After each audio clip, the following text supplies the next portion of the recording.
Rafael, vale a pena sonegar? Opa, já começou em alto nível as perguntas aqui.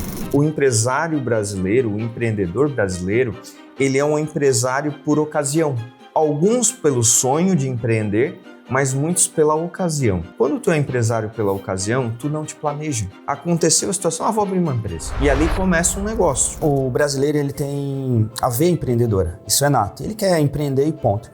E quando ele pensa em empreender, é para ele ter uma vida um pouco melhor. Mas mesmo aqueles que entram na faculdade, eu costumo dizer, na faculdade eles aprendem a estar exercendo aquela função dele apenas. Só que quando ele sai da faculdade e ele abre um escritório, ele não é mais um nutricionista, um advogado ou um contador. Ele é um empresário, ele é um empreendedor. Aí ele não sabe como fazer. Se você é empreendedor ou quer empreender e tem um sonho e você acredita nesse sonho, no começo vai ser desafiador sim, mas é importante que você comece a buscar pessoas que tenham esse alinhamento.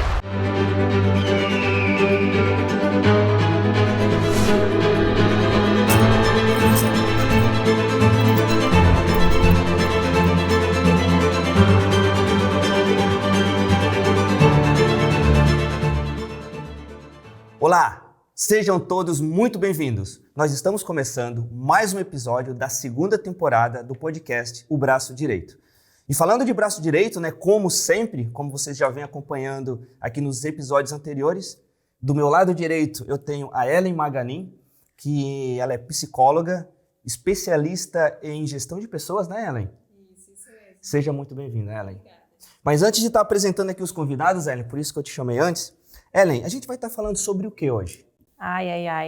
E um assunto muito bacana, né, que com certeza vai agregar para muitos empresários, que é referente ao contábil e departamento pessoal. Então, a gente vai estar esmiuçando um pouco mais, né, sobre esses setores que para um empresário nem sempre, né, ele vai com tanta profundidade e tá tudo certo. Por isso nós estamos aqui para orientá-los, né? Sim, nós estaremos falando nesse episódio sobre contabilidade, sobre financeiro também, departamento pessoal, RH. Mas, gente, fiquem preocupados não, tá? Eu, particularmente, eu não gosto muito de contabilidade. Mas a comunicação que a gente vai ter aqui hoje vai ser uma comunicação leve, vai ser uma comunicação fácil, a gente vai estar trazendo exemplos do dia a dia, né, Ellen? Isso mesmo. E, Ellen, eu vou apresentar aqui os dois, ou será que eu apresento ele e você apresenta ela? Pode apresentar os dois. Vou apresentar os dois? Ela hoje está tímida, gente. Então, nós estamos aqui hoje com o Rafael Antunes, ele que é CEO da Sublime Contabilidade. Rafael, seja muito bem-vindo. Erivelton, Ellen, muito obrigado pelo convite. Para mim é uma honra estar aqui com vocês, falando um pouquinho de um tema que eu sou apaixonado, que é contabilidade. Legal. E só para definir, tu é contador, né? Sou contador. Ah, que bom. Eu nem tinha perguntado isso. E nós temos também hoje aqui conosco a Viviane Lentes, ela que é sócia e gestora da inteligência de negócios da Sublime. Viviane, seja muito bem-vinda. Obrigada, espero que eu possa contribuir com esse bate-papo aí que a gente vai ter sobre pessoas, né? Com certeza. Ellen, eu vou fazer uma pergunta leve para ele, já de começo, assim. Rafael, vale a pena sonegar? Opa, já começou em alto nível as perguntas aqui. Bem, Erivelton, vamos lá. Não vale. E é simples a resposta porque tem dois pontos principais. Primeiro, que é a questão que é crime sonegação no país, né? Inclusive, no estado que nós estamos, que é Santa Catarina, isso é um crime que dá, inclusive, reclusão. O segundo ponto é que, a partir do momento que a empresa ela abre para uma sonegação, ela tem quase que uma contabilidade paralela. E para ele ter as informações, ele passa muito mais trabalho para ter a informação centralizada para uma tomada de decisão. E nesse momento é o momento em que, se tu não sonegar, tu consegue ter todas as informações, inclusive a tua contabilidade, ela pode te dar todas as informações gerenciais para te tomar uma decisão. Então, se tu não sonegar, além de tu não estar indo contra a lei, tu está ainda tendo uma concentração das tuas informações. Eu costumo dizer que quando tu sonega, tu não consegue ver as torneiras abertas na empresa. E quando tu pega nota fiscal de tudo que tu consome, matéria-prima, produto, serviço que foi tomado no dia a dia, e inclusive também as notas de vendas ou serviços prestados, tu conseguir emitir as notas, A tua contabilidade, claro, fazendo um bom trabalho, ela vai te entregar informações muito valiosas com tudo isso, porque assim tu vai conseguir ter uma contabilidade gerencial, que muita gente confunde o gerencial com o frio. E eu sempre digo, quando eu vou visitar um cliente novo, eles é minha contabilidade gerencial. Espera, contabilidade gerencial, o que é contabilidade gerencial para ti? Porque gerencial para mim é tu pegar, não sonegar, e tu pegar toda a informação que a contabilidade gera e transformar em indicadores para ti no dia a dia. Quantos anos que já tem a Sublime? A Sublime hoje tem 18 anos no mercado. Uau. Ô, Rafael, e você já teve clientes não, né? Pessoas que bateram na tua porta falando, Rafael, eu quero trabalhar contigo, mas eu quero sonegar. Já teve isso na tua história, nesses 18 anos de empresa? Teve. E assim, o que a gente tem que entender, né? Porque eu sempre falo qual é a diferença da Sublime. A Sublime ela sabe muito bem o perfil que ela quer de cliente. Eu tive, inclusive, há umas 2 semanas atrás, num cliente que ele chegou e sentou comigo e disse que queria trocar de contabilidade. E eu peguei, na conversa com esse possível cliente, eu entendi que ela estava querendo por um caminho que eu não concordo.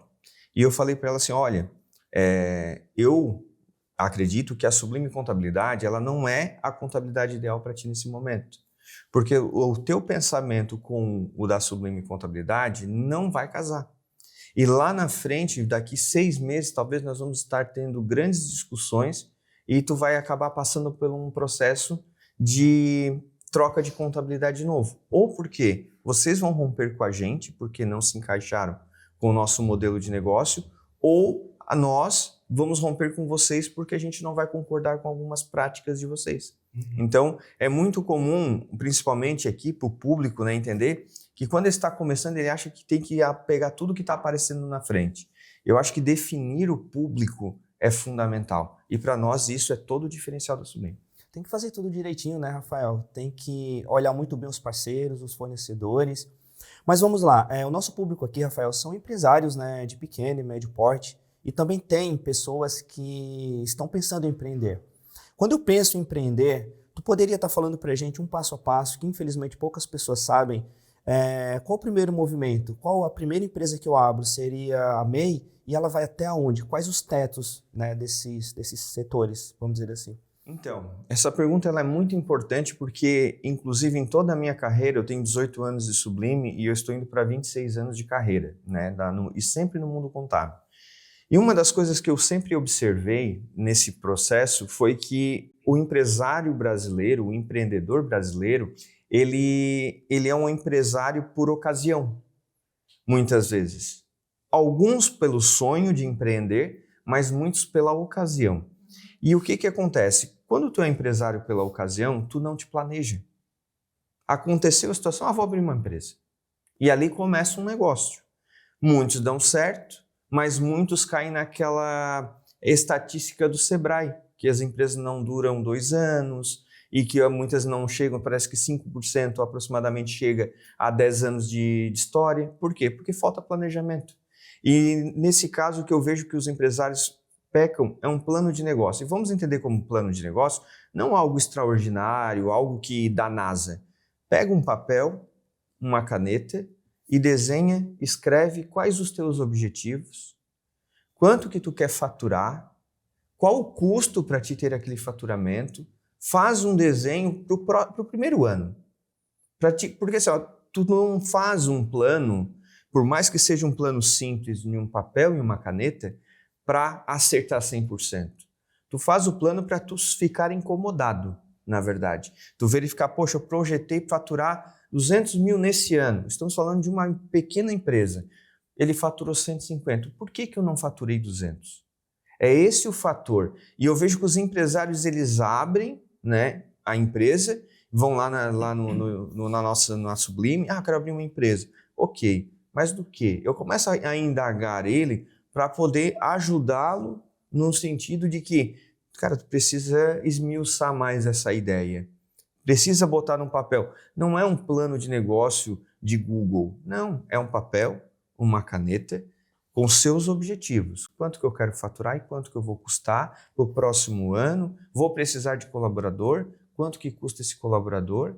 Coisas simples, mas que no dia a dia que tu sempre revisite essa folhinha que tu fez lá no começo e tu consiga automaticamente se nortear durante o percurso. Eu vejo que a falta de planejamento é o que mais prejudica o empreendedor quando ele está ali naquele começo, naquela arrancada. Claro, depois a empresa vai crescendo, tu vai se aproximando, né, buscando conhecimento como o braço direito para ajudar nesse caminho, nessa trajetória, porque encurta, né? Quando tu pega experiência com quem já passou por isso, tu encurta os caminhos, e isso que é bacana. E que legal essa informação, né, Erivelto? E assim, Rafael, por exemplo, ele que está ouvindo, agora ele tem um MEI. O MEI, ele tem um teto de faturamento e a questão assim dos funcionários. Eu posso ter funcionário, não posso? Como que isso funciona para ver essa transição que eu vejo do nosso público, né, entre MEI e depois é o simples, né, e depois vai para esse lucro presumido. Dá só uma pincelada, digamos, para ver qual que é esse critério entre um e outro. Os tetos de faturamento. O faturamento do MEI é 81 mil ano. Isso dá uma média mês de 6.750. Rafael, passei dos 6.750 esse mês. Vou sair do MEI? Não. O que a Receita Federal analisa é o ano calendário. Entendemos ano calendário de janeiro a dezembro. Se janeiro a dezembro o que você faturou, né, ultrapassou o 81 mil, ano seguinte você está sendo excluído do simples do MEI, desculpa. Mas o que as pessoas têm que observar com muito cuidado? Mas eu não vou tirar tanta nota. Que na pergunta anterior, pera lá. Mas hoje em dia, gente, tudo é Pix.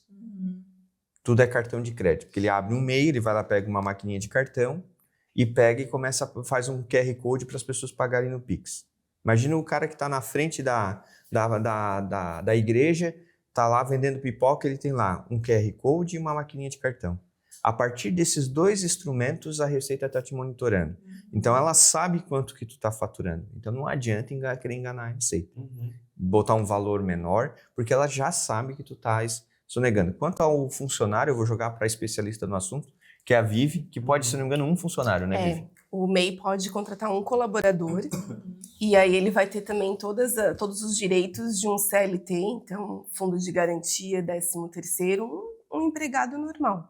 Só contribuindo aqui, o que a gente percebe que é um grande risco do MEI? Quando o empreendedor brasileiro é muito trabalhador, né? Muito batalhador. Então ele começa o projeto dele, agora eu sou MEI, e ele entra numa zona de conforto. Ele acredita que porque abriu o CNPJ foi fácil, inclusive ele mesmo acessou lá a página e abriu o CNPJ e sai vendendo. A gente ainda brinca, a gente gosta de ficar fazendo o cálculo do quanto que estes MEIs estão correndo de risco. Lá no escritório, toda semana, vai uma doceira e ela chega lá com a caixa e ninguém tem dinheiro no bolso. Então a gente faz um cálculo. Nós somos uma equipe de 30 pessoas, só na nossa sala comercial. Ali tem várias outras empresas. Ela vende muito e todo mundo Pix para ela. E aí outro dia eu fui ver, o Pix tá no teu CPF ou tá no teu MEI, né? Tá no meu CPF. Assim, já começou a misturar. Né, a pessoa física da pessoa jurídica. Então, ali a Receita, com certeza, vai dar a corda para ela se enforcar, porque ela não vai trazer nenhum alerta para algum sistema aplicativo. Nossa, ela vai deixar. Tu trouxe um ponto, nossa, extraordinário, porque eu juro que eu nunca tinha olhado que o problema começa lá no MEI, e realmente é. Eu sempre soube que o problema começa no início da empresa, e lá na frente, para você separar realmente isso, para você botar ordem na casa, é muito difícil, porque você se acostumou a bagunçar tudo, né? Usar o dinheiro daqui, usar acolá. Tem até outros empresários, né, Rafael, que inventa de montar um monte de empresas. Montei uma, deu certo, agora vou montar a segunda. Cara, ele nem sabe direito quanto ele fatura na primeira, não tem nenhuma leitura de um DRE ainda, não sabe um centro de custo, não sabe nada, custo operacional, não entende nada e começa a montar um monte de empresas ali. E quando tu falou isso daí, cara, já começa no MEI. Realmente no início, o óvulo fecundou, já começou com defeito. E como reflexão, desculpa, ali quando ele começa, ele não sabe às vezes nem por que ele está sonegando. Às vezes não há má intenção nisso. Falta de conhecimento. Falta de orientação. Então a gente até comenta, o correto mesmo no Brasil seria para emitir o certificado digital, tu ter alguns cursos pelo menos obrigatórios, já vindo do governo, na verdade, o incentivo, né, lá de cima. Tá. Então, o MEI, ele começa nesse enrosco ali, e ele trabalha muito, porque ele é empreendedor, ele nunca parou para refletir nem mesmo porque que ele já está sonegando. Vivi, eu enxergo duas coisas, tá? 2 pontos. O primeiro, o brasileiro, ele tem a veia empreendedora, isso é nato. Ele quer empreender e ponto. E quando ele pensa em empreender, é para ele ter uma vida um pouco melhor. Então, vou empreender porque tal pessoa fez e deu certo, deixa eu entrar nesse universo e simplesmente mergulha sem, né, se preparar. Mas mesmo aqueles que entram na faculdade, eu costumo dizer que, sei lá, um nutricionista, um advogado, um contador também, né, na faculdade eles aprendem a estar exercendo aquela função dele apenas. Só que quando ele sai da faculdade e ele abre um escritório, ele não é mais um nutricionista, um advogado ou um contador. Ele é um empresário, ele é um empreendedor. Aí ele não sabe como fazer. Ele não sabe como precificar o produto dele ou a prestação de serviços. Ele não sabe de nada disso aí que você acabou de comentar. Então é justamente por isso o grande propósito, até no começo tu falou, mas por que que você quis dar esse pontapé com o braço direito? Tá fazendo sentido agora? É por isso. Porque a gente quer ajudar as pessoas a entender que empreender é bom, recomendo, né? Mas que exige muito do empresário ou do empreendedor, né, Rafael? A gente tem... Não é uma brincadeira, é coisa séria, da cadeia, inclusive, se você sonegar. O juiz lá na frente não vai querer saber, mas eu não sabia que eu estava sonegando. Não vai querer saber disso. Com a tua história de vida. Não tá. Tu sonegou? Crime. Crime. Então é justamente isso que a gente quer tá fazendo aqui no braço direito. Mas, Ellen, tu abordou ali um ponto e eu confesso que é outra coisa que quando eu comecei eu não sabia de nada. Tá? Para mim, gestão de pessoas, ela vai até rir. Departamento pessoal e RH, para mim é tudo a mesma coisa. Mas não é só para você, é para você e eu acho que mais de 90% da população, né? Porque, RH, é departamento pessoal. E as pessoas não sabem que existe uma linha e uma diferença bem grande entre esses dois setores, né? E principalmente nos últimos anos, o empresário, ele tem que olhar mais para pessoas e não apenas ter um departamento pessoal que faz a questão burocrática do negócio, né? Então, eu quero muito a tua ajuda, Vivi, assim, para explicar para quem está nos ouvindo e nos assistindo, afinal, qual que é a diferença entre esses setores? Tu consegue dar uma pincelada para a gente, até onde vai o departamento pessoal, onde que entra o RH, e agora que tem, né, a gestão de pessoas, então essas nomenclaturas... Eu, inclusive, vou anotar e eu recomendo ali, quem estiver nos ouvindo, papel e caneta na mão, porque já me disseram que a Vivi tem conhecimento. Muito! Né? E isso faz muito diferença para a hora que esse empresário vai contratar alguém, porque às vezes ele contrata alguém para o departamento pessoal e quer que essa pessoa faça o RH, ou contrata o RH e quer que faça o departamento pessoal também. Então é importante que eles entendam essa diferença para buscar o perfil ideal para estar fazendo isso na empresa deles, né? Eu ainda posso abrir ali ainda mais uma categoria que se confunde muito. E posso trazer como um exemplo o que nós fazemos lá no escritório. Ainda tem os cuidados com endomarketing, né? Então, existe a área de recursos humanos, que realmente ela vai cuidar de pessoas, é aquela pessoa que vai estar preocupada com o clima, juntamente com o departamento pessoal, vai elaborar um plano de carreira. Por que juntamente? Porque o departamento pessoal vai trazer a questão trabalhista de fato. Legislação, até onde o RH pode ir, se não vai estar implicando em direitos de um ou do outro. E o endomarketing, que hoje as empresas misturam muito, eu classifico como aquela área que vai ter esses cuidados ali dos mimos, né? Então, o dia do aniversário do colaborador, Vivi, vai lembrar dele. Eu posso ir te atrapalhando? Eu preciso, sabe por quê? Eu vejo muito isso. Quando a gente tem muita propriedade do que a gente fala, a gente acha que todo mundo entende. E não, tá? Vamos lá. Então, o DP, o Departamento Pessoal, você falou ali da área trabalhista, certo? Isso. Ele vai fazer os cumprimentos ali das entregas para o governo. Ótimo. Então, ele vai estar preocupado em fazer as entregas de que forma? Declarações. Então, se é uma empresa pequena, ela vai ter uma contabilidade que vai fazer isso por ela, né? Certo. Cumprimento de prazos, porque não cumprir um prazo gera multa para a empresa. Mais essa área, realmente assim, legislação e cumprimento. Cuida fazendo um complemento, né? Cuida da parte, entrou um colaborador, desde a parte da admissão ou demissão, toda a burocracia que existe por detrás disso fica na responsabilidade do departamento pessoal, E né? todos os direitos desse colaborador. Insalubridade, periculosidade, não sei, isso daí é o papel dessa pessoa.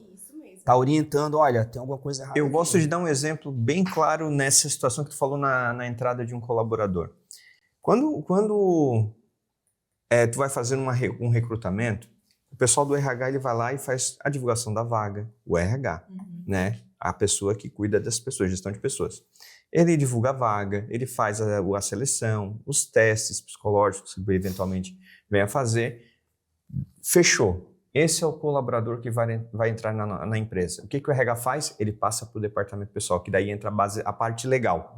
O departamento pessoal ele vai lá e vai fazer o registro, vai pegar as assinaturas dos documentos, vai fazer todo o processo do departamento pessoal de cálculo de folha, férias. Depois, o colaborador chegou, primeiro dia. Quem é que recepciona? Volta para o RH. O RH vai fazer toda a parte de onboarding, que a gente chama, né? A entrada, a recepção desse colaborador. Então, isso que é o bacana, assim, ó, essa separação. Depois, o colaborador ficou 1 ano na empresa. Tem que fazer o desligamento. Né? Quem é que faz o cálculo da rescisão? Quem é que faz toda a parte de entrega ao governo? Departamento pessoal. Veja que como a parte bem burocrática é do DP, né? A parte pessoas, na hora que vai buscar no mercado, na hora que vai recepcionar, é o RH. Mas chegou na hora do cálculo, na hora da formalização do colaborador dentro da empresa, é o departamento pessoal. E é importante ressaltar isso, Rafael, porque envolve também a questão ali do ponto, né? O e-social, ter todas essas informações interligadas para a empresa não ter nenhum problema lá na frente. E é um ponto que às vezes as pessoas não param para pensar que são perfis diferentes.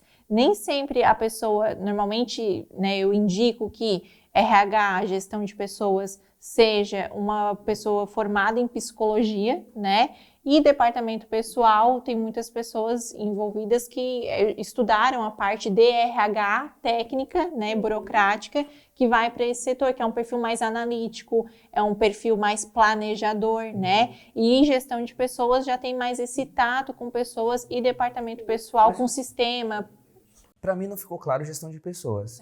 Eu entendi o RH, eu entendi o departamento pessoal. O que é a gestão de pessoas que tu tanto fala? Então, gestão de que tu é pessoas. especialista nisso. O nome, né, por si só, ele já se auto-explica, né? Ele cuida da gestão dos colaboradores dentro da empresa. Então, clima organizacional, como que é o clima da tua empresa, né?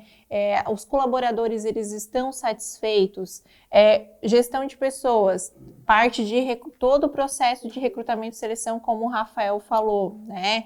Então, eu vou buscar um perfil que esteja adequado com a cultura organizacional. Quem que cuida da cultura dessa empresa, né? Que está alinhado com os valores e direcionamentos do CEO, do dono. Gestão de pessoas também. Feedbacks, alinhamentos, gestão de conflitos, tudo isso é a pessoa que tem esse olhar voltado para o colaborador dentro do seu negócio. E é muito importante que RH, gestão de pessoas, né, e departamento pessoal caminhem em paralelo, porque a comunicação entre esses dois setores é fundamental para que tenha uma grande assertividade. E a Vivi trouxe essa parte do endomarketing, que fica mais voltado para esse guarda-chuva de gestão de pessoas também, porque a diferença é que eu posso caminhar entre essas duas linhas. Se eu sou uma gestora que cuido desse setor, eu posso ter abaixo uma pessoa que cuida do departamento pessoal e eu estar direcionando ela, que é o que acontece ali na Vaso e Cor. E, ao mesmo tempo, eu posso ser essa pessoa que eu tenho esse olhar daquilo que eu quero, endomarketing, né? Cuidar dos colaboradores dentro da empresa e de que forma que eu comunico a minha empresa para as pessoas que estão fora. Ou seja, tá lá no LinkedIn. Como que tu alimenta, né? E mostra para a empresa, para futuros possíveis colaboradores que querem entrar dentro da tua organização.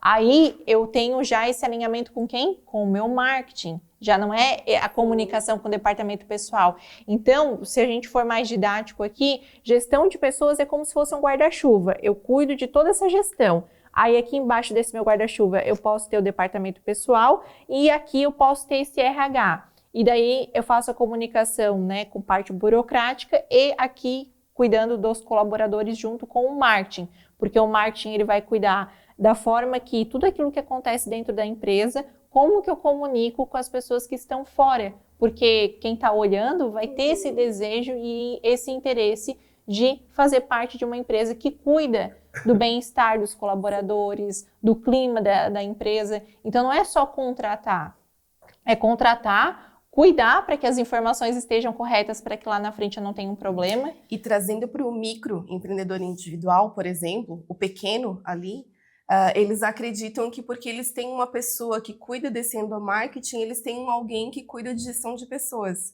Porque é o que ele vê, né, acontecendo nas redes sociais. Ah, não, a pessoa que está lá na minha empresa não esquece do aniversário do colaborador, porque daí coloca lá nas redes sociais, marca a empresa, e não necessariamente está cuidando das pessoas, né, não está preocupada com o clima, cultura, e é bem isso que o pequeno acaba pecando.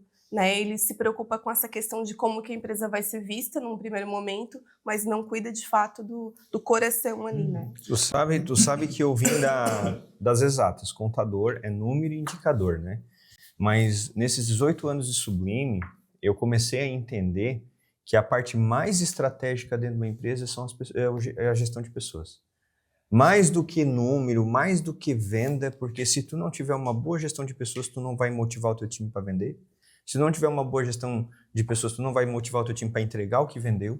Se tu não motivar o teu time, tu não vai conseguir entregar a parte operacional do dia a dia, financeiro.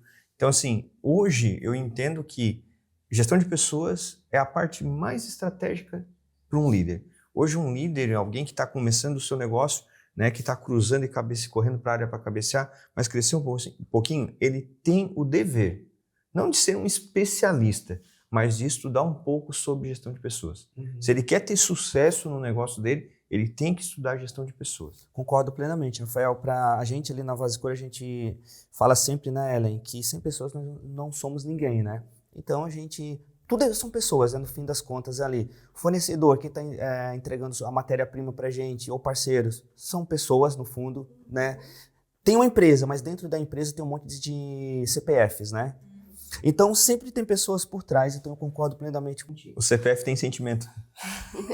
O CNPJ não. E como faz a diferença, diretores, né? Assim como o Erivelto, graças a Deus, eu consigo fazer o meu trabalho pelo olhar atento que ele tem com pessoas, porque não adianta, às vezes, o empresário falar, vou contratar um psicólogo para ele fazer o serviço aqui dentro. Não é a visão apenas do psicólogo. Se o CEO que está na linha de frente do negócio não tiver esse olhar atento e não ajudar, fazer parte disso, né? Eu já trabalhei em uma empresa que às vezes, quando o colaborador fazia aniversário, eu tive que meio que chorar e implorar para que o diretor liberasse para dar uma caixa de bis para o colaborador. Então, gestão de pessoas não funciona se o dono do negócio não tiver esse olhar. Né? Então, ele que vai validar, né? E graças a Deus ali na Vazcor eu consegui fazer um bom trabalho, mas partiu sempre do olhar do dono, do Erivelto. Rafael e Vivi, olha só, primeiro, obrigado. Eu confesso que eu nunca mergulhei realmente nesse mundo, porque contratamos, né, uma baita de uma profissional que foi a Ellen, e ela organizou tudo isso na nossa empresa. E talvez as pessoas do outro lado falassem, poxa, mas como? Que ele tornou uma empresa, né, tirou do zero, tornou uma empresa milionária e não sabe desses detalhes. Eu também não sei de um monte de coisa de contabilidade, um monte de detalhezinho ali do financeiro, um monte de detalhes do marketing ou do vendas.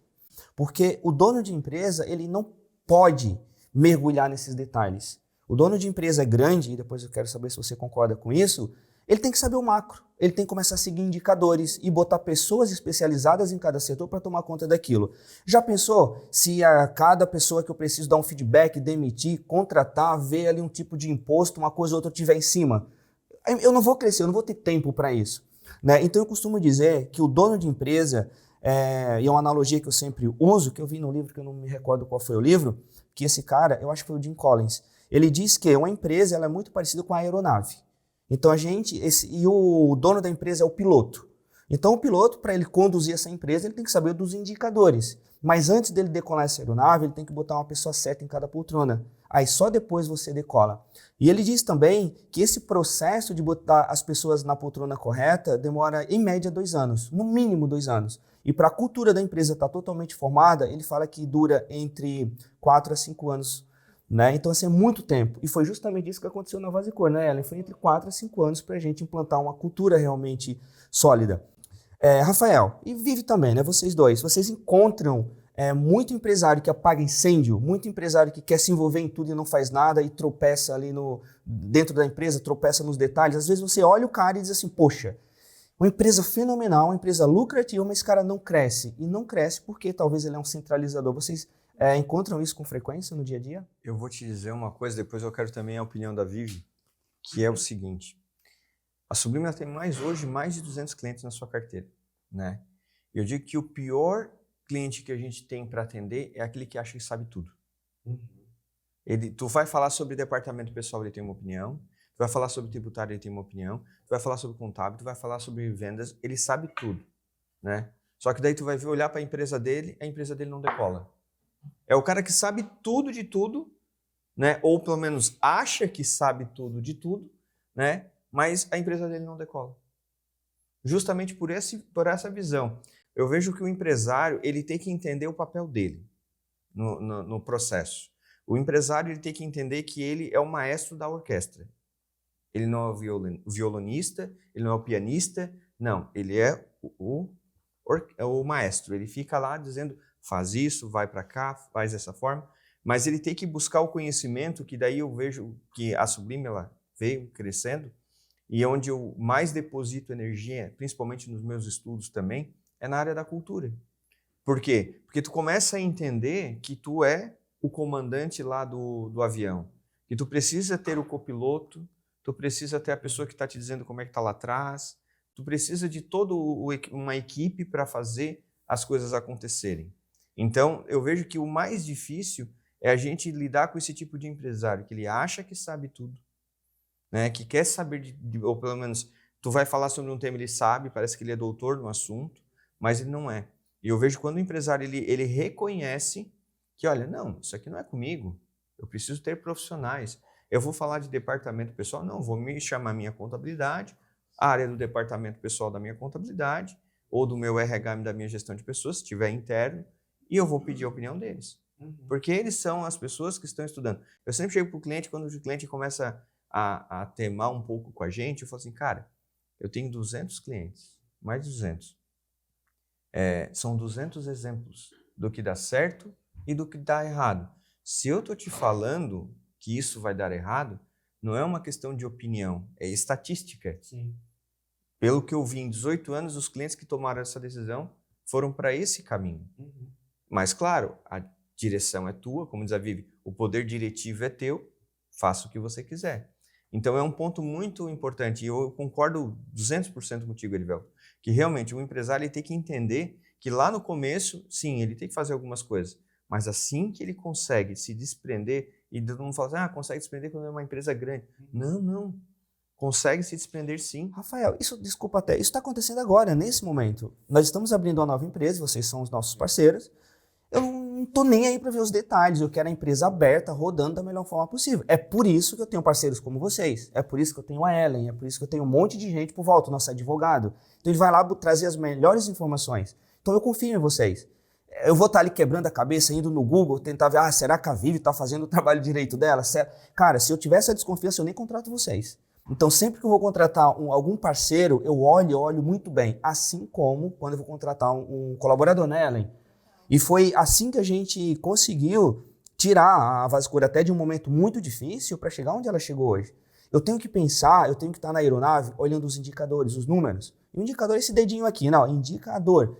E o painel de uma aeronave, ele é muito parecido com o painel de um carro.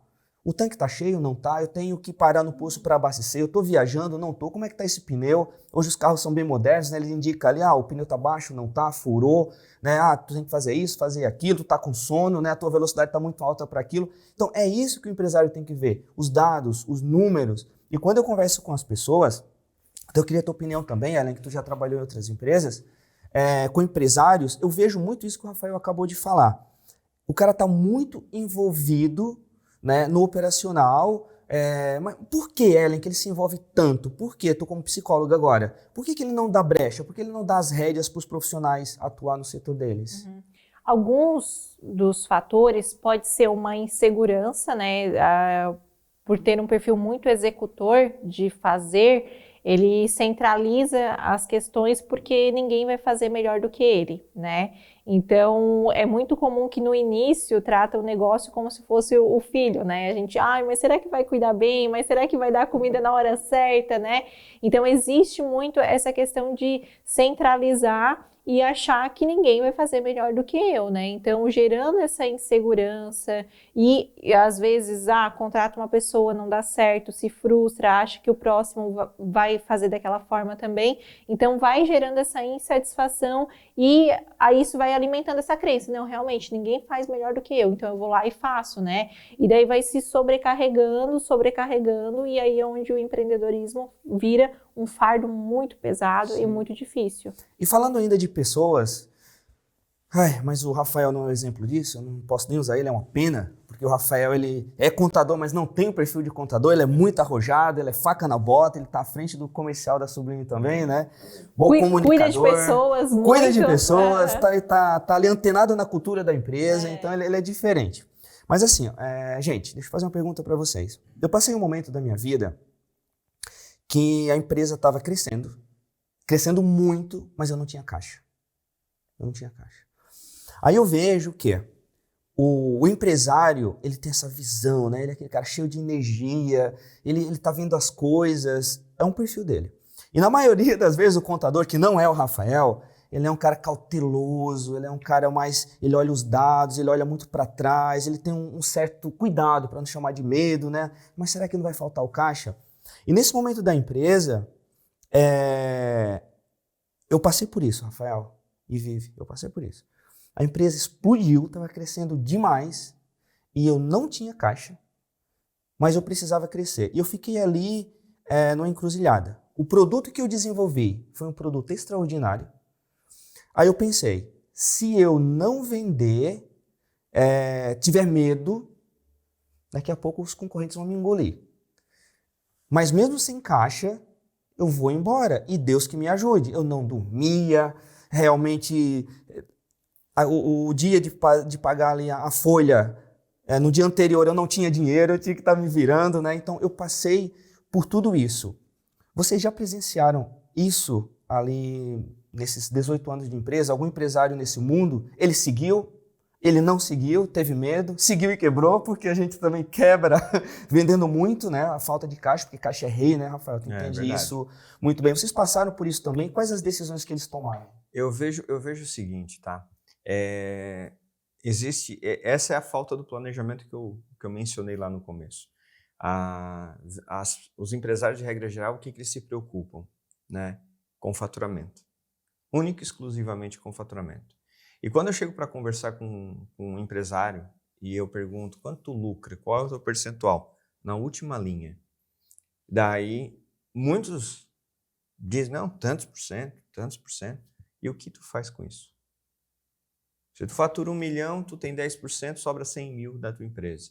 Se tu tem 2 milhões, 10%, são 200 mil. O que tu faz com esses 200 mil? Porque se a gente parar para analisar, existe vida depois do lucro. Eu falo sempre isso. Existe vida depois do lucro na empresa. E daí onde tu começa a entender onde que está o problema da tua empresa. Porque enquanto tu está na operação e tu está olhando o teu DRE, o teu resultado, receita, menos imposto, menos despesa, lucro, em forma geral, tu chegou no lucro, tu começa a olhar assim, tá, e agora? Daqui para frente? Não, eu tenho lucro. Não, só que daí tu pensa assim, sobrou 100 mil. Quantos por cento desses 100 mil vai para o caixa pessoal do sócio? O restante do dinheiro aumentou o estoque? Tem uma regra para tá falando, se referindo ao Prolabore, né? Tem uma regra... Distribuição de lucros, né? Tu conseguiu explicar o que é um Prolabore e os dividendos? Porque nem isso as pessoas entendem. Mas não esquece a tua linha de raciocínio, que ela estava muito... Ajuda, tá viva, vai voltar para ela. Porque isso é muito importante, as pessoas não sabem disso. E olha, eu te digo que muitos empresários confundem isso. Então a pergunta, Rafael, desculpa, o que é Prolabore, o que é dividendo, quanto que eu tiro para o meu Prolabore, se tem uma regra, e quanto que eu tiro para o meu dividendo? Primeiro tem que ter lucro, né? Mas enfim. Claro. Vamos lá. Prolabore. Prolabore é o salário que o sócio ou o administrador está tendo dentro da empresa. Certo. Daí as pessoas dizem assim, qual o Prolabore ideal? né? Qual é o Prolabore ideal? Se eu sair da minha empresa, o Rafael sai da qualidade de CEO da Sublime Contabilidade, quanto que ele remuneraria uma pessoa para ficar no lugar dele? Nossa, ótima para quem está em casa pensando. Esse é o Prolabore. Mas eu quero tirar 50 mil por mês da minha empresa. Tá, mas se tu fosse contratar? Não pagaria 50 mil. Ô, Rafael, então por que tu tá tirando 50 mil? Sim, e outra pergunta, se eu sou um sócio, não estou trabalhando na empresa, eu posso ter Prolabore ou não? Aí eu tenho dividendo de acordo de acordo com a empresa tá dando lucro. Tudo bem. Então, ou seja, vamos lá, eu tiro... A gente também tem o contrário. Tem, por exemplo, uma empresa que tem vários sócios e todos os sócios trabalham na empresa, certo? Então, eles prestam serviço para a própria empresa. Certo. E aí, por uma questão de economia, não vamos querer tirar Prolabore. Para que dar dinheiro para o governo? Né? Então, eu sempre explico. Prolabore tem uma obrigação, né, por legislação de ter. O que é o Prolabore? Pelo trabalho. Então, todo sócio que presta serviço para a própria empresa, ele tem sim a obrigação de retirar um Prolabore. Nem que seja no valor do mínimo, do salário mínimo federal, no caso. Então, hoje, 1.412. Teria que tirar um Prolabore. E também tem que pensar a longo prazo. Ele vai contar para fins de contribuição para aposentadoria, algum benefício que ele venha ter, e ele vai estar contando ali para a Previdência Social. Eu presto serviço, tiro o meu Prolabore. Aí a distribuição do lucro, ele pode estar em contrato social ali, a regra do jogo, né? Como que vai acontecer. E assim, essa análise é uma análise bem interessante, porque tu tens que avaliar qual é o valor que tu remuneraria uma pessoa no teu lugar. E a partir dali, tu define o teu Prolabore. Daí chegou lá no final do mês, tu apurou o lucro, a empresa deu 100 mil reais de lucro. Daí eu ouço muito o empresário falando, poxa, Rafa, minha empresa dá lucro e não vejo a cor do dinheiro. Ô, perguntinha que acontece, hein? Daí beleza, vamos investigar onde está indo o dinheiro do teu negócio. Pode estar indo, mesmo depois do Prolabore, tu ainda está botando a mão no caixa, e há aquela confusão, porque muito empresário diz, a empresa é minha, eu posso tirar dinheiro, e não é assim. Né? Existem regras para tu retirar o dinheiro da empresa de forma lícita e de forma que daqui a pouco a receita não bata na tua porta querendo te tributar. Né? Só que vamos lá, daí tá, tive lucro, não teve dinheiro, estou sem dinheiro, não vejo a cor do dinheiro. Às vezes tu é uma empresa que está sendo alavancada pelo teu lucro indo para o estoque, porque tu precisa de mais estoque para te vender mais. Às vezes tu fez um investimento no maquinário, onde tu foi lá e pegou uma linha de crédito que muitas vezes tu vai ter que pagar essa linha de crédito, a parcela, para te poder produzir mais e vender mais. Às vezes tu vendeu e não recebeu, está lá no teu cliente a receber, inadimplência. Então, existe N lugares que esse dinheiro pode estar. Ou, na melhor das hipóteses, está no caixa. Sim, sobre a inadimplência, gente, esse podcast vai dar 2 horas. Você tem tempo? Temos. Que está muito gostoso, porque são perguntas que eu sinto, eu tô, né, tô aprendendo aqui com vocês. Gente, esse podcast vai ser ótimo, realmente, vocês vão ver, tá? Está sendo, né? Nossa, fui elogiar até... inadimplência. É um grande perigo, né? Vocês têm alguma sugestão para evitar essa inadimplência nas empresas? A primeira coisa é ter uma boa análise de crédito. Então, não é solucionar querer cobrar depois do negócio tá... é lá. Gente, pessoal, presta atenção nessa dica. O Rafael vai olhar para aquela câmera ali, ó. Como evitar inadimplência, Rafael? A melhor forma que tem para você evitar inadimplência é ter uma boa análise de crédito.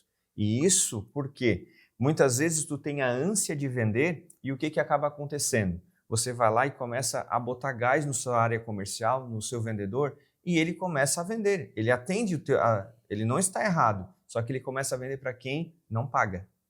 E daí está o problema. Então, uma boa análise de crédito, eu acho que é o segredo. Até nós temos um cliente que tem uma empresa linkada à tecnologia de análise de crédito, faz todas as estatísticas. E o que eles falam, eu acho muito bacana, que a análise de crédito bem feita impulsiona a venda da empresa. Por quê? E impulsiona o crescimento da empresa. Por quê? Se tu vende para pessoas boas, que tu vai receber, tu não vai ter problema de caixa por inadimplência. Tu pode ter por outros motivos, mas não porque tu não recebeu.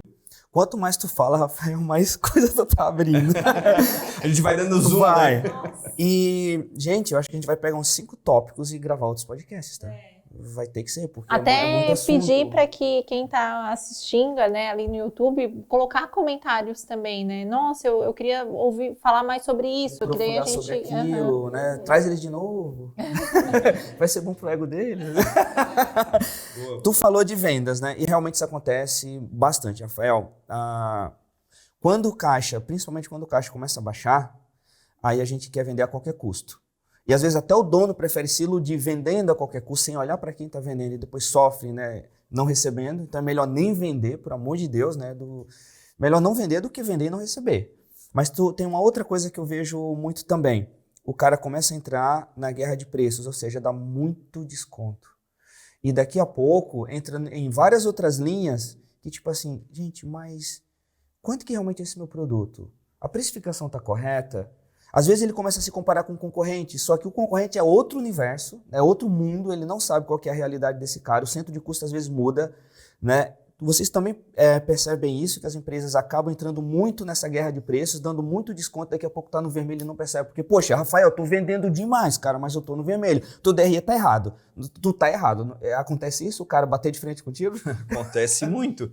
E principalmente porque, assim, ó, as pessoas, por não saberem fazer uma formulação de preço de venda, elas se baseiam pelo valor que a concorrência está aplicando. Só que tu falou muito bem, a realidade da concorrência é uma. O custo operacional dele é um. Ele tem lá a estratégia de quanto ele vai remunerar, de como é as pessoas lá, como que é a questão do local onde ele está inserido. Às vezes ele está em outro estado, outra realidade de mão de obra, né, outra realidade de sindicato, classe, piso salarial, então ele consegue ter um preço mais competitivo ou até mesmo maior. Mas o que eu vejo muito, as empresas, quando tu vende commodity, dificilmente tu se diferencia no mercado. Quando tu entra nessa guerra de preço, tu entrou na linha do commodity. Ah, mas commodity é parafuso. Parafuso é um commodity. Só que assim, ó, todo produto vira um commodity. Contabilidade. Se tu pegar e analisar o padrão da contabilidade, é o quê? É aquele padrão que faz um trabalho muitas vezes bem feito, não estou falando mal dos meus parceiros, só que eles vão lá e entregam uma guia. Só que o que acontece? Chega um determinado momento que tu tem que entender, que foi o que nós fizemos, né, Vivi? Por meio de planejamentos e com equipe, qual é o diferencial da empresa? Que tipo de perfil de cliente que nós precisamos atender para que traga a empresa para o próximo nível? É esse perfil de cliente? É o cliente mais instruído, o cliente que entende de negócio, que ele quer crescer, um cliente potencial. Rafael, cliente em potencial, cliente grande? Não. Um cliente de 50 mil reais por mês de faturamento, para mim, é um cliente potencial, desde que ele dê valor à gestão. Se ele dá valor à gestão, ele é um cliente potencial para subir. E principalmente independente que do tamanho. Aberto a mudanças, né? E esteja aberto a mudanças. Porque muitas vezes ele quer crescer, mas ele quer seguir pela cabeça dele. Não está aberto a entender. Uma coisa que tu faz na tua empresa, que eu observo, Erivelto, que eu acho muito legal, sempre quando tem um tema estratégico ou importante para a empresa, tu envolve todo mundo. Tu bota todo mundo na mesa. Isso eu acho sensacional. Tu bota nós na contabilidade, tu bota o jurídico, bota a L, bota o financeiro, tu bota todo mundo na mesa. Por quê? Porque tu quer ouvir a opinião de todo mundo. Antes de tomar uma decisão, o que tu faz? Deixa eu ouvir o meu jurídico, deixa eu ouvir o meu contador, deixa eu ouvir a minha gestão de pessoas, para daí tomar uma decisão. E é isso que o empresário tem que fazer. Antes de tomar uma decisão, ouve algumas pessoas que estão no teu eixo de trabalho para depois tomar uma decisão. Sempre quando a gente está lá discutindo alguma coisa na empresa, eu estou com a minha equipe de gestão, qual a tua opinião? Qual a tua opinião? Eu sou sempre o último a dizer qual é a opinião. Porque eu gosto de primeiro ver se eu estou errado, porque eu já estou. Tu já está com a tua mente sabendo o que tu quer. Tu só quer confirmar se tu não vai fazer algo errado. Isso que você acabou de falar, de você primeiro colher as informações de todo mundo, é uma atitude de um grande líder. Porque o líder, se ele der a opinião dele primeiro, nenhum liderado vai bater mais de frente com ele. E ele mata toda Mata todo mundo. Porque todos os outros, ele vai dizer assim, poxa, se ele tá falando isso, ele é o CEO, ele é o que tá mandando em tudo aqui dentro, eu não vou bater de frente com esse cara. Isso mesmo. Então, colher as informações primeiro e depois, olha, gente, realmente, né, de acordo com isso, aquilo. Mas já aconteceu comigo também, Rafael, inclusive contigo, eu colhi todas as informações e todas as informações que vieram, não foram todas as vezes, foram todas erradas. Eu falei, gente, olha, obrigado, mas eu acredito nisso, por isso, isso e isso. Eu já me aprofundei, estudei e eu acho que é assim. O que é que vocês acham agora? Aí as pessoas, nossa, Erivelton, eu não olhei por esse ângulo, nossa, realmente, tá, né? Aí tem aquele outro, não, mas eu não concordo. Tudo bem, por que você não concorda? Aí não tem argumento. Aí eu falo, então, até então, eu tô certo, mas se tiver algum ponto cego, né, Ellen, eu costumo muito falar isso.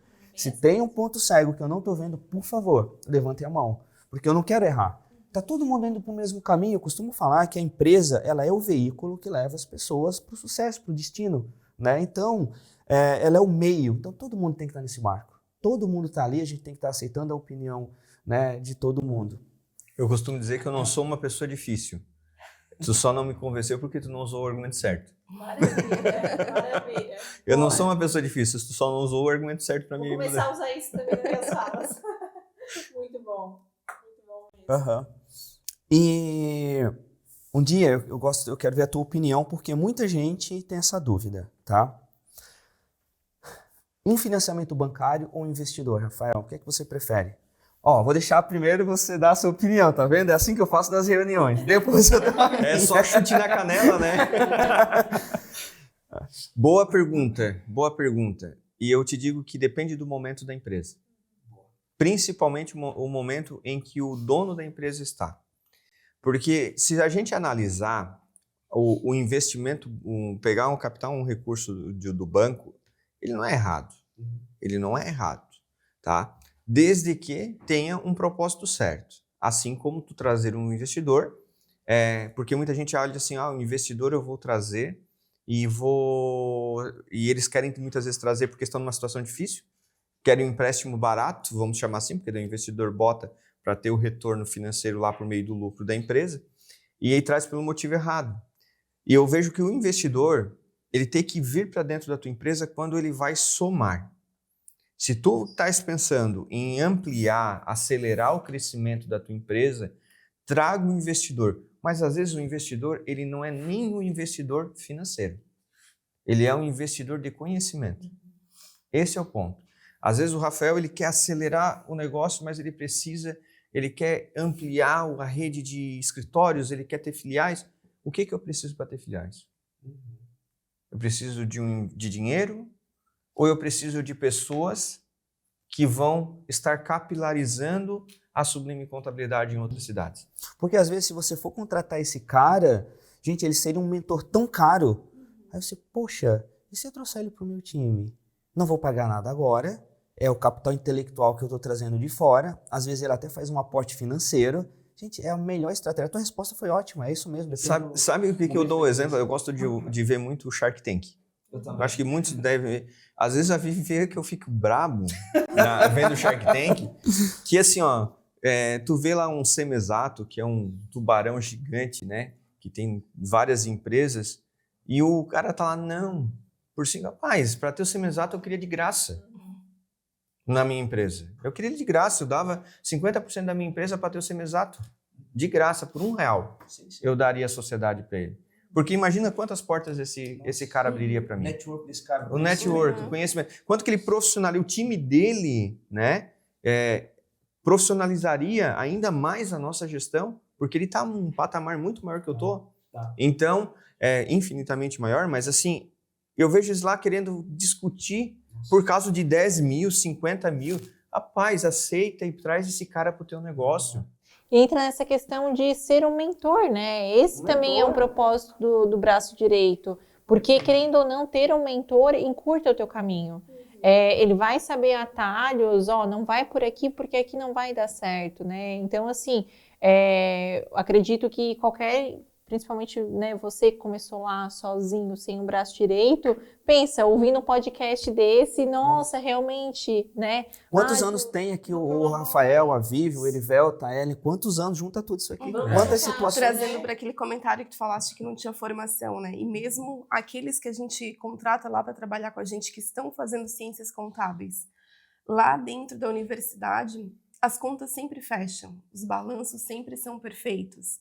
Então, a realidade é outra situação. Né? E maravilha tu trazer isso, porque uma coisa que a gente vem batendo na tecla é que a teoria sozinha me desculpa, né? Sai da faculdade com a teoria e um canudo na mão e boa sorte, né?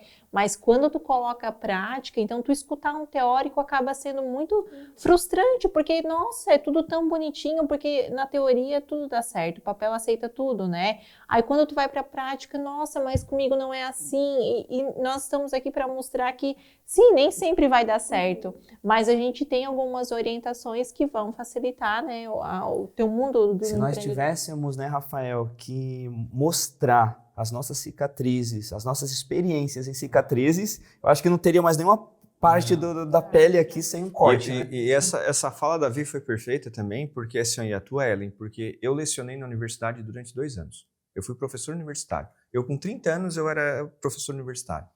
E sabe o que eu vejo, bem nessa linha que tu falou, Ellen? É que existe um romantismo nas profissões. Ah, porque tu vai fazer ciências contábeis, tu vai virar um contador e tu vai ganhar dinheiro. Depende. Eu vejo muitas pessoas que não fizeram faculdade e têm um sucesso extraordinário. Hoje a faculdade ela não é, e parece até estranho eu estar falando isso, ela não é fator de sucesso para ninguém. A atitude sim. A atitude e a vontade de vencer é muito maior do que propriamente um canudo. Várias pessoas querem vencer na vida, seja como intraempreendedores, que é o teu colaborador querer crescer junto contigo, ou tu como empreendedor, não é fator predominante ter uma faculdade. Eu não tenho nível superior. E olha o tamanho da tua empresa. Olha o que tu construiu, uma empresa a nível nacional. E olha E o que é bacana, né? Não tem nível superior e contratou todos que são formados, pós-graduados, né? Que estão prestando serviço para uma pessoa que tem um ensino exemplo em Todos cima os disso, especialistas de cada área. o meu maior exemplo disso é o Flávio Augusto. Total. Imaginem que o Flávio Augusto teve uma matéria, acho que faz umas 2, 3 semanas que eu vi, que ele estava em Harvard, no curso de empreendedorismo, dando uma palestra sobre empreendedorismo. Na maior escola de empreendedorismo do mundo, um empreendedor que não fez faculdade, ele estava lá ensinando pessoas que fazem faculdade na maior escola do mundo de empreendedorismo. Então, veja bem, a universidade hoje em dia, se tu for para uma linha técnica como contador, tu precisa fazer a faculdade para ter o teu registro e, consequentemente, assinar os balanços, enfim.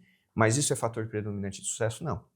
A atitude, a vontade de vencer é muito maior do que propriamente a questão de uma formação. Eu não acredito que a formação ela é a garantia para alguém. Não é. Até porque tu vê pessoas que fizeram direito e estão num outro ramo muito diferente e se deram bem. Não são advogados. Um bom líder, eu costumo falar que é aquele cara que consegue tirar o máximo de uma forma saudável dos profissionais e colocar ele na cadeira certa. Eu até estava falando com a Ellen, tu deve gostar de futebol, talvez não é um apaixonado, mas tu gosta, né? E eu sou... Não vou falar o meu time. Mas teve um grande... Criciúma. Que sou Criciúma. Teve um grande técnico recentemente que marcou aqui, eu acho que depois dele eu não vi mais nenhum time jogar tão bem como ele, que foi o Jorge Jesus. Foi incrível. Ele foi lá, em um ano, né, que ele ficou lá, ele teve mais taças do que derrotas. Se eu não estou enganado, ele ganhou 4 campeonatos e ele teve 3 derrotas. Se eu não estou enganado, foi isso. Ou ganhou 5 campeonatos e teve 4 derrotas. Foi alguma coisa assim. Isso na história é um número extraordinário. Só que quando ele saiu, o time continuou o mesmo, não saiu nenhuma peça daquele time e o time não conseguiu mais performar e jogar daquele jeito. Por quê? Porque o líder, né, ele conseguiu extrair o máximo de todo mundo. Então, o Flávio Augusto ele é extraordinário. E ele já falou numa palestra, se eu não estou enganado, ele abriu mais de 100 empresas. Aí ele diz assim, eu nunca fui numa prefeitura para ir lá, eu estar no operacional. Então, é essa inteligência que o dono de empresa tem que ter, né, Rafael? Contrata um bom contador, contrata uma pessoa que confia para fazer o trabalho, não uma pessoa ali de gestão de pessoas, enfim, departamento pessoal, RH, né? Contrata a pessoa certa, coloca na cadeira certa, deixa a pessoa trabalhar. Tu tem que entender o que tu é bom. Sim. Porque tu não consegue ser bom em tudo, é o que eu falei anteriormente. O que tu é bom, né? Tu é bom no relacionamento com pessoas, invista nisso. que aquilo que tu não é tão bom, contrate pessoas. Sim. É ali que tu tem que entender. E na hora que tu vai cada vez crescendo de nível, tu tem que desenvolver novas habilidades. Sim. É quando começa a crescer e não quer desenvolver as habilidades, daí é um problema. Lá quando a gente começou a trabalhar sobre cultura na empresa, começar a fazer o código de cultura, eu fiquei, acho que uns 6 meses desenhando o código de cultura da empresa. E o que eu fiz? Eu peguei e me fechei para o mundo. A única pessoa que eu me aconselhava era a Vivi, que é minha sócia. E eu, o que tu tá achando? O que tu acha que é legal isso? E ela vai, porque tu tem que ter, como a gente falou, a gente tem que ter aqui se aconselhar. Eu e a Vivi, as pessoas me perguntam, como é que vocês dão certo trabalhando juntos, né? Porque muitas empresas no Brasil, e é o perfil do braço direito que deve estar assistindo, vem de origem familiar. O esposo e a esposa juntos vão lá e começam a empreender. Eu penso que assim, ó, cada um tem que saber qual é a área que é bom e desenvolver e respeitar. Eu sei o espaço, a Vivi, tudo que é de departamento pessoal eu não me meto, eu odeio departamento pessoal, por mais que eu entenda um pouco, superficial, mas a doutora no assunto é ela, não sou eu. Às vezes ela vem, porque ela faz o departamento pessoal da empresa, e ela pega e fala assim, não, isso tu não pode fazer. Eu fico bravo no momento, por questões de como empreendedor, como empresário, mas eu tenho que respeitar, eu não posso fazer. Tá, então tu faz porque eu não vou fazer, porque eu acho que tu vai fazer melhor do que eu. E ter que entender isso, que quando tu tem principalmente uma pessoa próxima, que no meu caso é a Vivi, a gente vai desenhando a cultura e a gente tem que revisitar o porquê que tu montou aquela empresa, no processo do crescimento. Porque nós tivemos num processo na pandemia, foi um processo muito ruim. Nós tivemos no ano de 2020, no dia 17 de outubro, o governador do estado decretou o lockdown. De março, desculpa. Obrigado, Vivi. Ele decretou o lockdown. Eu cheguei, na época a gente tinha 12 colaboradores, né, Vivi? A gente chegou, pessoal, lockdown, cada um pega o seu computador, na época já era notebook, a gente já procurava trabalhar, leve os seus notebooks para casa e a gente vai trabalhando tudo remoto. Só que naquele momento, o que aconteceu que foi o crescimento da Sublime exponencial? Eu muito preocupado com a saúde e a permanência dos meus clientes no mercado, o que eu comecei a estudar? Estudei muito, me debrucei muito em cima de linha de crédito.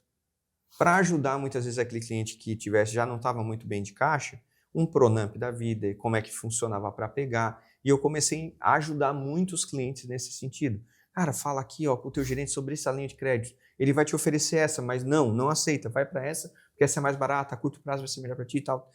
Olhando a realidade de cada cliente. O que aconteceu, Erivelto e Ellen?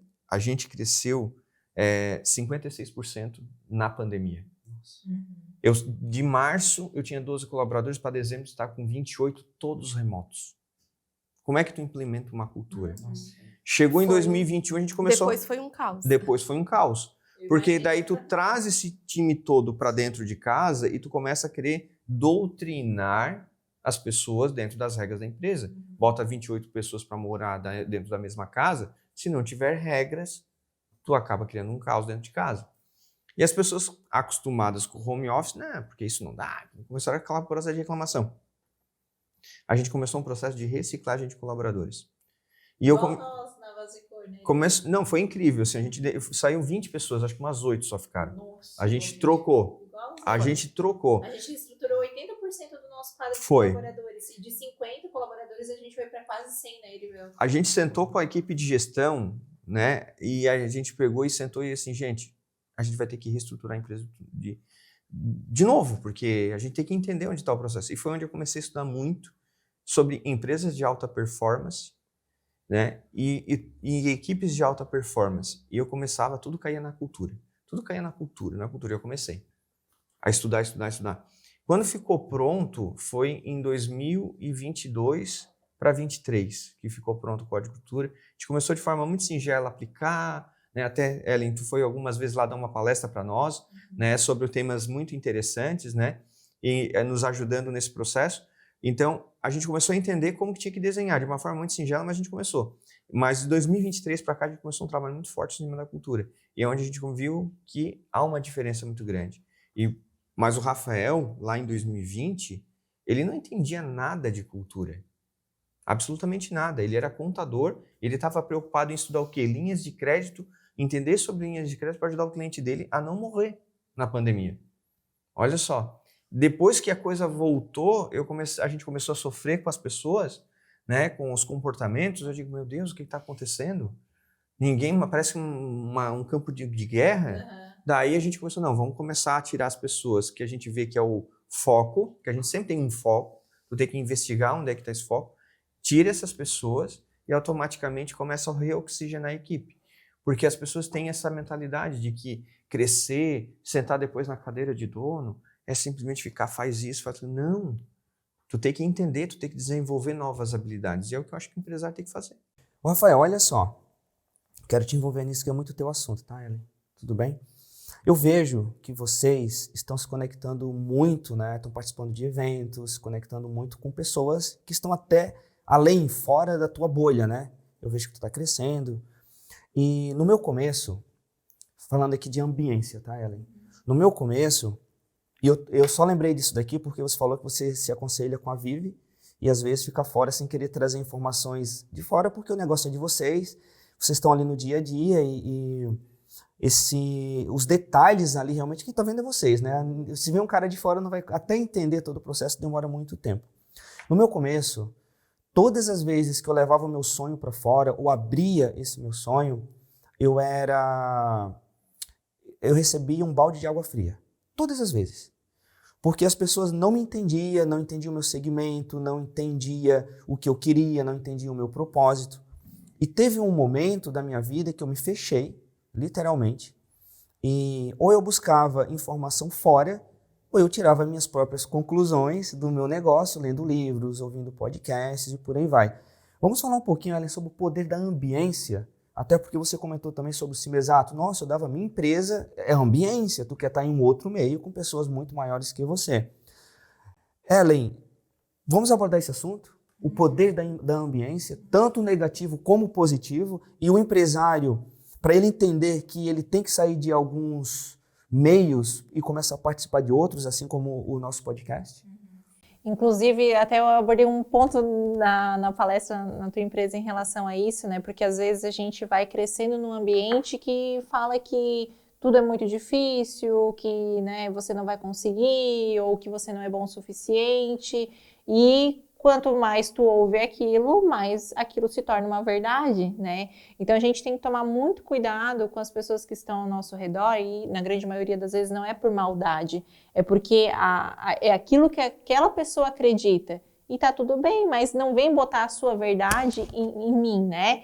Então é essa distinção que a gente tem que fazer. Se você é empreendedor ou quer empreender e tem um sonho e você acredita nesse sonho, no começo vai ser desafiador, sim, mas é importante que você comece a buscar pessoas que tenham esse alinhamento, que a gente fala que é o fit cultural, né? Conforme tu falou também.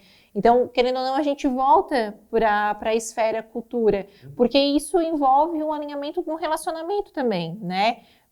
Escolha com quem você quer estar. Já pensou? Você ser casado com a Vivi, né, e ela não acreditar no teu negócio, você querer ir para a China, ela quer ir para o Japão, então vai ter divergência, e isso não é diferente para os colaboradores, isso não é diferente para os amigos, né, então, até inclusive o Erivelto estava mentorando um casal, e ele comentou com você, né, Erivelto, nossa, como é bom ter novos assuntos, porque às vezes o ambiente que você está inserido, as pessoas falam sobre a vida de outras pessoas, falam sobre tragédias, falam sobre empresas que fecharam, e quando você troca de nível e vai indo para um ambiente de que você começa a conversar com um especialista e ele te dá caminhos do que é possível, começa a falar sobre uma implantação de algo que deu certo, isso vai mudando a tua mente e vai mostrando que você também consegue, e esse é um dos grandes propósitos. Eu acredito muito nisso, eu acredito muito porque quando a gente estava, acho que foi em 2009, eu iniciei lá na AGE, na Associação dos Jovens Empreendedores, né? E daí muitas pessoas vinham, colegas na época que se formaram comigo e tal, Rafael, por que tu não vai no Sindiconte, que é o Sindicato dos Contabilistas, participar lá? Por que tu não vai no Sescom, que é o, né? Eu assim, gente, ouvidor de contador, eu já tenho. Eu quero ouvir o que o empresário tem de dor, né? É um ambiente diferente do que tu tá vivendo. O ambiente de contador é ruim? Não. Só que as dores do contador eu já conheço. Eu quero outras dores. Aí cheguei à presidência da Associação dos Jovens Empreendedores, depois eu fui para a diretoria da Associação Empresarial ASIC aqui, fiquei 3 mandatos, ouvindo os empresários. Por quê? Eu atendo empresário, eu não atendo contador. Então eu preciso criar a linguagem, entender o mundo, por mais que eu me considere, por mais que eu sou contador, eu sou dono de uma empresa contábil e não de um escritório contábil, eu sempre falo, né? Porque eu tenho funcionário, eu tenho que pagar a FGTS, então eu sou empresário, né? Temos 30 colaboradores lá. Então o que acontece? Tu tem que ouvir e buscar outras pessoas. Eu gosto muito disso. Rafael, vou ter que te atrapalhar, desculpa. Eu tô aqui rindo enquanto você fala. Eu vou te fazer uma pergunta. Você já leu o livro O Mito do Empreendedor? Ainda não. Por que eu tô rindo? Tu deu o resumo do livro. Nossa, que bom. Entendeu? Sem ler. Sabe por quê? Ele diz assim, ó. O empresário bem-sucedido, ele não entende do negócio. O empresário bem-sucedido, ele entende dos negócios. Não só do dele, de todo o ecossistema. Isso é incrível o que você acabou de falar. Se conectar, deixa eu entender qual que é o negócio desse cara. Nossa, e sempre a gente tira uma sacada, né, Rafael? Sim. Sempre, é incrível. Às vezes é um negócio nada a ver com o teu. Poxa, por que eu não apliquei isso? Se encaixa no meu negócio. E ninguém chegou a isso ainda. Aí tem um insight. É aí onde você vira a chave. Não é assim? Então, esse network, esse contato, ele é extraordinário. Estava falando com um cara outro dia e ele disse assim para mim, Erivelto, tem muita gente aqui na região que já é multimilionário, inclusive, mas não percebeu que é multimilionário ainda.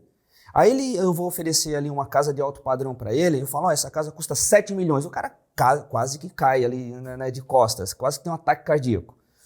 Aí o cara chega para ele e diz assim, tá, você não consegue pagar 7 milhões, tu tá louco? 7 milhões, não tem esse dinheiro.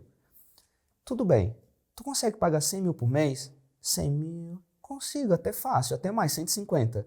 Então tá entendendo, o cara já é milionário, às vezes ele tem isso, tá lá guardadinho, tá reservado, mas ele não virou essa chave ainda. O modelo mental dele ainda não. Modelo mental. De novo, né? Ele é ambiência, modelo mental. E às vezes ele só tem o dinheiro e vive às vezes numa vida medíocre, numa casa medíocre, ganhou o dinheiro, mas ainda não virou a chave, né, Ellen, para realmente colher, usufruir de tudo isso que ele conquistou. Que tem que estar alinhado com o propósito, né? Afinal, qual que é o propósito? É o bem-estar da tua família? Tu quer alcançar, né, um bem maior, material, enfim, que daí realmente o empreendedorismo acaba fazendo mais sentido, né? Então, tem aquele empresário que, tu sempre comenta, me ajuda aqui, que é o empresário rico de empresa pobre. É o empresário rico, dono de empresa pobre. Isso. E o empresário pobre é dono de empresa rica. Isso, eu acho que seria interessante vocês dois, né, especialistas, falando um pouco mais sobre isso, porque a gente vê aqui na região... É um dos temas aqui, Ellen, mas eu não tô nem seguindo isso aqui mais, porque a gente tá... Então entra nisso, porque eu acho que nesse podcast é muito bacana que a gente entre nesse assunto, até quem sabe, né, e finalizar e depois a gente vê outros temas, porque é importante que ele entenda a saúde do seu negócio, que entender que o dinheiro da empresa é da empresa, o dinheiro dele é dele, e ter essa mudança de mentalidade e estar alinhado com o propósito, tá vendo? É uma grande engrenagem que um vai caminhando com o outro e tem esse efeito dominó.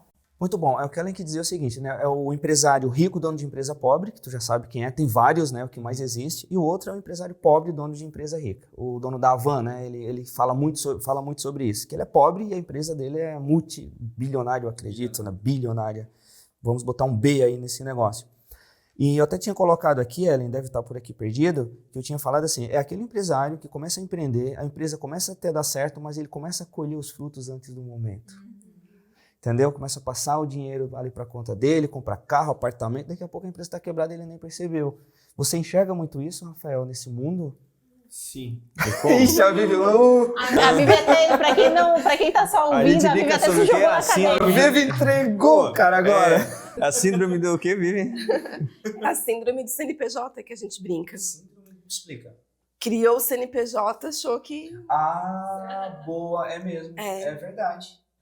Eu tenho um case que o que acontece? O empresário, ele sempre chega, ele vem com toda a humildade querendo montar um negócio, daí abriu o CNPJ, Rapaz, no mês seguinte eu vou conversar com ele, a mente dele mudou. Ele viu o número do CNPJ. Não, já mudou o carro, né? Já mudou o carro, né? Já lá no mês seguinte.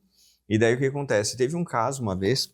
O limite do CPF para o CNPJ, ele muda no banco também, né? De Não, empréstimo. O que acontece? A gente pegou um cliente e ele faturava 20 mil por mês. Isso faz muitos anos. Né? A empresa dele eu acho que já até fechou. E o que aconteceu? Ele trabalhava 2 funcionários e a esposa, né? A esposa super simples, assim, numa forma batalhadora junto com ele. E daí o que aconteceu? Ele muito comercial, e ele falou, não, tem que pegar uma grande conta para eu resolver e tal. Eu disse, não, beleza. Até que um dia ele chegou e fechou com um grande cliente. O faturamento dele de um mês para o outro saiu de 20 para 120, 150 mil. Na época, ele tinha um carro popular, tipo um Gol, um carro assim. E um dia eu tô indo na empresa, na época eu tinha um Palio Bordeaux. Eu indo na empresa dele, faz bastante tempo. Eu ali com o meu Paliozinho Bordeaux, daqui a pouco eu olhei uma Pajero. Nossa. E eu chegando na empresa dele, o cara dobrou a primeira esquina. Eu digo, não, ele não fez isso. Daí ele foi, daqui a pouco deu seta para entrar na empresa dele. Eu digo, não, ele não fez isso. Quando daqui a pouco desce ele do carro, felizão com o carro, eu digo, pô, cara, sonho de consumo, mostrando o carro. Assim, tá, mas é o seguinte, com o preço desse carro, tu poderia pegar e puxar para frente, porque a empresa dele é tipo no fundo do terreno. E assim, tu podia puxar toda uma cobertura, porque ele fabricava algumas coisas que podia até fabricar na rua, assim. Mas choveu, parou, né? Daí eu li assim, não, porque era o meu sonho. Eu disse, não, tudo bem tu pegar e querer ter o sonho e realizar. Eu não tenho nada contra isso. Cada um tem o seu sonho. Daí tá, passou uns dias, daqui a pouco eu tô indo para a empresa dele. Quando eu olho na frente, na época do Astra GS, eu nunca me esqueço, cara, vermelho. Era um carro sonho de consumo. Deu sinal para entrar na empresa dele, eu digo, não, ele não fez isso. Daqui a pouco desce a esposa dele do carro. Eu cheguei, vem cá, porque assim, eu sempre digo assim, eu sou extremamente sincero e honesto com o meu cliente, né? Eu digo que o meu cliente ele me paga para ouvir o que ele tem que ouvir e não o que ele quer ouvir, né? O que ele precisa e não o que ele quer. Então, eu cheguei assim, cara, tu tem noção que empresa grande, ela não aceita desaforo. Tu pode até atrasar um prazo uma vez, eles até não, beleza, mas tu atrasou o segundo, acabou. Não tem conversa. E dito e feito, começou a chover e não conseguia fabricar, e começou a atrasar e tal. O que aconteceu? Essa empresa foi vendida para uma empresa do Rio de Janeiro. Eu nunca me esqueci de me falando. Desesperado, né?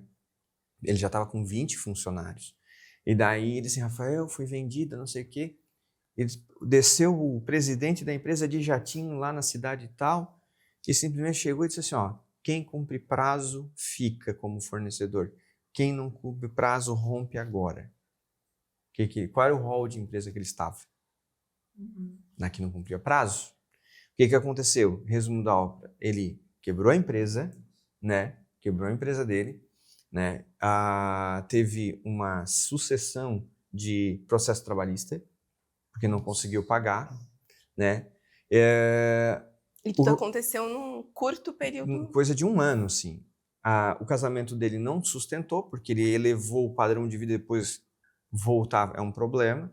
O casamento dele não sustentou, acabou o casamento, acabou a empresa, acabou tudo. Por uma decisão impensada. Se ele tivesse feito a extensão do pavilhãozinho dele, estaria entregando, ele estaria fazendo as coisas no passo certo. Sim. E essa questão, as pessoas do confundir o pessoa física com o jurídico, os sonhos. Todo mundo tem sonhos, mas existe um momento certo de realizar. Então, Ellen, eu acho que foi o podcast mais longo, tá? Não, mas e assim, se deixar, eu aprendi muito, né, nesse podcast, foi uma aula para mim também, e muitas perguntas, muitas dúvidas, mas, né, quem sabe a gente faz um segundo momento. E eu costumo, né, sempre falar no final, vou até me antecipar aqui, um motivo para que os nossos ouvintes continuem ouvindo ou assistindo o braço direito, né, Ellen? E a gente sempre pergunta, qual o motivo? Eu vou finalizar com a tua fala. Como tu finalizou aqui. Se esse cliente dele que quebrou tivesse ouvido o Rafael, ele estaria hoje de jatinho. tá, gente? Então, ó, esse é o motivo, né, o propósito do braço direito, né, Ellen? É estar trazendo sacadas, ideias. Então, ele presenciou isso, né, Rafael? Presenciou, ó, poxa, o cara errou ali, né? Deu aquele conselho. Então, para você que está querendo colher os frutos antes do momento, antes da hora, é por isso que você tem que se inscrever aqui, né, Ellen, no nosso canal, tá nos assistindo, porque todos esses episódios aqui da segunda temporada a gente vai estar falando setor por setor, porque a gente acredita, e é assim, né? Quando a gente olha um DRE, a gente dá uma olhadinha ali, a gente tem ele é separadinho setor por setor, a gente dá uma olhada, analisa. Tá aí um tema para o próximo podcast. Como analisar um DRE. Topa, Rafael? Opa, tô dentro. Ó, viu? Você também pode nos ajudar, é claro, né? Porque pode ali, né? A folha salarial pode estar muito pesada, né? A gente pode estar dando uma olhada. E a folha é cara aqui no Brasil, né, Vivi? Não, e tentar... Não, para, Erivelto, porque eu tô pensando até que em cargos e salários, um monte... que realmente tem muito assunto, né? Vamos pensar aqui. O nosso videomaker tá até ali já ansioso. Tá tremendo, é muito assunto. É muita temporada, muito episódio. Vivi, Rafael, vocês gostariam de deixar alguma mensagem para quem está nos assistindo? Não? Deu de dica, vai ficar para a próxima agora. Eu poderia deixar uma só. Certo. Ouçam o seu contador. Boa. Certo. Eu acho que eu tenho mais uma, né, Vivi? Eu acho que tem mais uma. Fica à vontade. Se hoje eu e a Vivi podemos estar aqui, é porque a gente tem uma equipe neste exato momento fazendo a entrega para os nossos clientes. Boa. Então, eu quero agradecer a minha equipe por estar se dedicando todos os dias lá na Sublime Contabilidade, porque se a gente consegue estar aqui passando um pouquinho de conhecimento para o público do braço direito, é porque nós temos um time incrível de profissionais.